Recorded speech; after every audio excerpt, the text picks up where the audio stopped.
Ya kalau sebelumnya itu di awal Jokowi ke Jakarta itu adalah dengan SMK ya, mobil SMK. Iya, mobil Mobil SMK. SMK, maka sekarang diakhiri dengan MK. Pokoknya yang selama ini menanamkan politik secara pragmatis itu mereka buyar sudah. Tinggallah saat ini adalah Jokowi sendiri. Dalam kesendiriannya ini, orang kalau sudah sendiri nggak bisa berpikir secara utuh.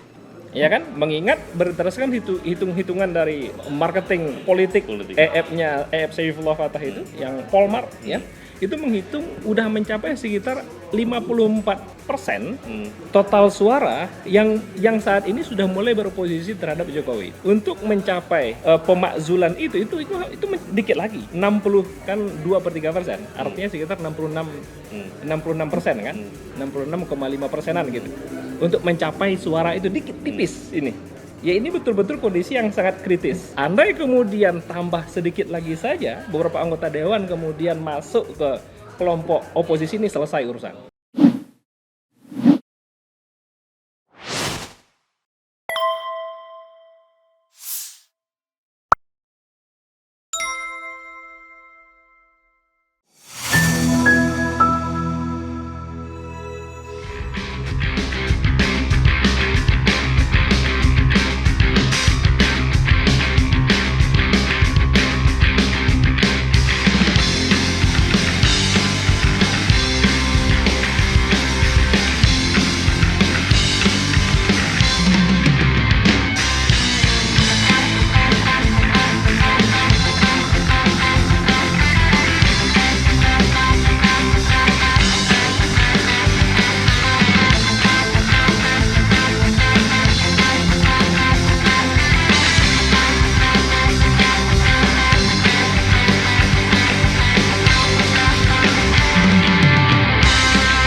Pertama, berkaitan dengan tadi cawe-cawe yang selama ini orang masih berhipotesis apa sih sebetulnya rupa asli dari cawe-cawe itu, hari ini terjawab dalam beberapa waktu belakangan ini. Jadi yang selama ini dimaksud dengan cawe-cawe itu adalah cawe-cawe itu artinya Jokowi ingin mempertahankan kekuasaannya, walaupun adalah melalui dinastinya, yakni anaknya sendiri. Akhirnya orang yang selama ini berhipotesis, hari ini hipotesis itu terbukti gitu.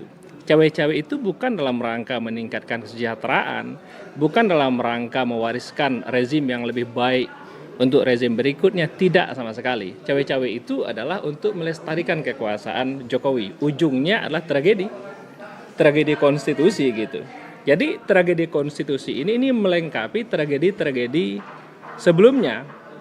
Ya kalau sebelumnya itu di awal Jokowi ke Jakarta itu adalah dengan SMK, ya mobil SMK. Iya, mobil SMK. Mobil SMK. Maka sekarang diakhiri dengan MK, ya diakhiri dengan mahkamah gitu. Jadi pas juga nih singkatannya MK ini adalah mahkamah. Sepanjang mulai dari SMK sampai ke MK, coba kita lihat apa prestasi Jokowi. Hutang numpuk, yang katanya nggak ngutang. Yang katanya nggak impor numpuk. Yang katanya rupiah akan meroket, nyungsep. Sekarang ini 16.000 nih rupiah kita. Based on data kita bicara, yang katanya ekonomi kita meroket, nggak pernah ekonomi kita lebih dari 6%. Hanya kisarnya 5,2, 5,3%, nggak pernah lebih dari itu. Gitu. Dan segala macam apa yang dinyatakan itu tidak pernah terbukti. Jadi pada akhirnya ketika beliau mengatakan apapun Jokowi ini, maka kita harus berprasangka dengan prasangka sebaliknya. Sehingga apa yang disampaikan oleh BEM UI, the King of Lip Service, ataupun oleh penulis Australia dengan the man of contradiction, ya memang begitulah adanya gitu. Nah kalau misalnya pada hari ini kemudian muncul opsi dari teman-teman dari DPR, maka ini tentunya merupakan suatu opsi yang patut diapresiasi. Gitu. Yang selama ini kita melihat bahwa DPR itu dikendalikan, cenderung berada di bawah ketiak Jokowi. Ayo kita lihat misalnya undang-undang Minerba, kemudian undang-undang berkaitan dengan Omnibus Law. Itu kan lolos-lolos saja itu di DPR itu. DPR maka bekerja sesuai dengan keinginan Jokowi.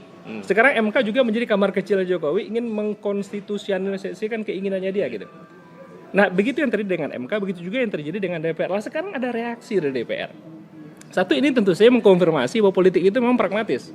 Ada semacam kepentingan pragmatisme di mana orang-orang di sekitar Jokowi ini merasa ini sudah saatnya meninggalkan kapal ini.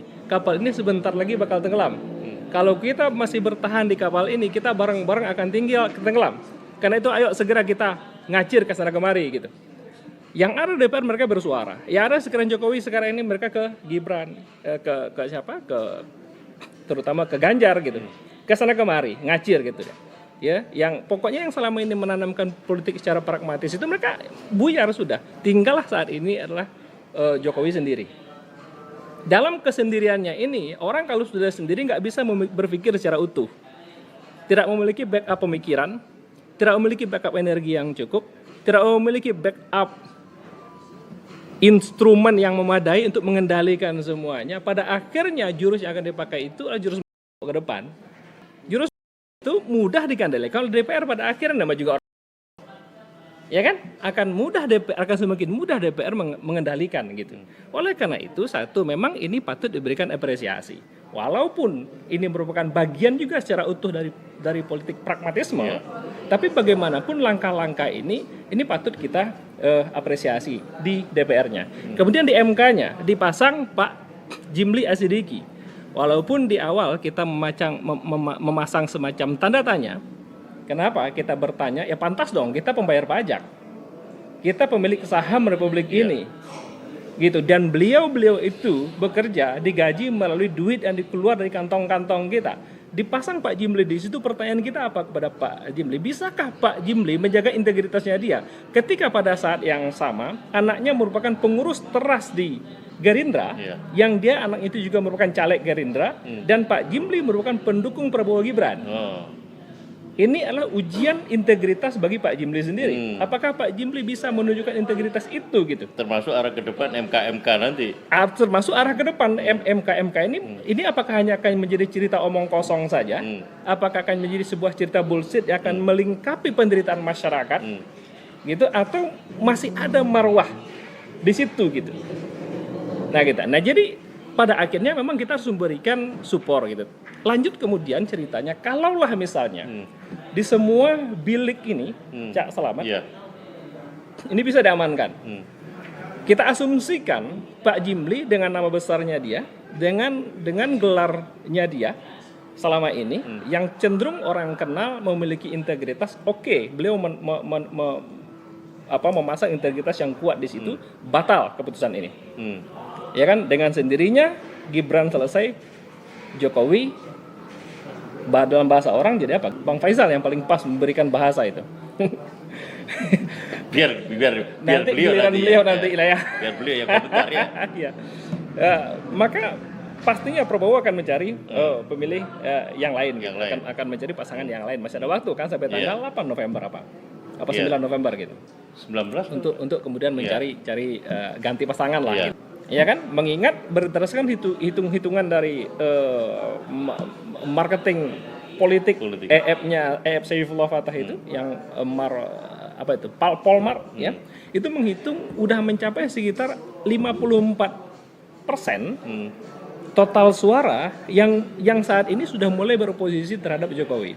Untuk mencapai pemakzulan itu dikit lagi, 60 kan 2/3%, artinya sekitar 66% kan, 66,5%-an gitu.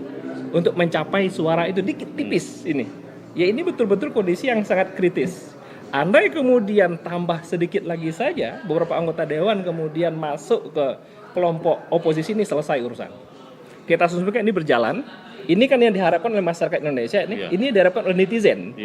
Kan gitu. Kenapa? Ya sebagaimana yang diuraikan oleh Dr. Ishak. Betapa kemudian selama rezim ini berkuasa yang ada itu kegelisahan. Padahal penguasa itu menciptakan kenyamanan. Yang ada itu adalah kelaparan masyarakat di negeri yang agraris. Padahal kewajiban penguasa itu adalah memberikan makan terhadap masyarakat Indonesia, meningkatkan kesejahteraan masyarakat Indonesia, menjaga jiwa masyarakat Indonesia.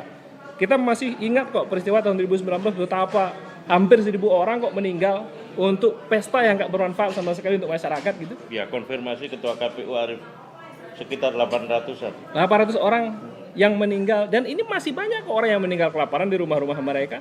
Apa hiruk pikuk politik ini hubungannya dengan peningkatan sejarah mereka kan nggak ada. Oke, kita asumsikan yang kejadian nanti terjadi di DPR berjalan sesuai dengan harapan masyarakat Indonesia yang saat ini sedang menderita di MK terjadi, selesai ini barang gitu ya. Pertanyaan mendasarnya adalah apakah kemudian ini merupakan sebagai sebuah prestasi kita katakan? Kalau saya katakan tidak.